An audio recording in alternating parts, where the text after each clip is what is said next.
রাত তখন 12:30। শুনশান রাস্তায় আপনি একা। হঠাৎ রাস্তায় কোট এবং মুখে মাস্ক পরা এক মহিলা আপনার সামনে উপস্থিত হয়ে জিজ্ঞেস করছে, আমাকে কি সুন্দর লাগছে? এর উত্তর কি দেবেন? যে গল্প শোনাচ্ছি তাতে হ্যাঁ বললেও বিপদ, না বললেও বিপদ।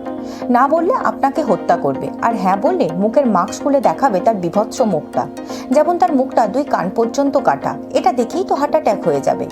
এই রহস্যময় নারীর নাম কুচিসাকে অননা। বাচ্চা থেকে বড় প্রত্যেকে একা হাঁটতে ভয় পেতেন রাস্তায় 1970 সালের দিকে। ওই সময় এমনও হয়েছে জাপানের প্রশাসন থেকে স্কুল ছুটি দেওয়া হয়েছে। কুচিসাকে অননা এক অপরূপ সুন্দরী ছিলেন। তার স্বামী তাকে সন্দেহ করত যে অন্য কোনো পুরুষের সাথে তার সম্পর্ক রয়েছে এটা ভেবে। একদিন কুচিসাকের স্বামী তার মুখটা কেটে দেয় 2 কান বরাবর। তাতে তার মৃত্যুও হয়।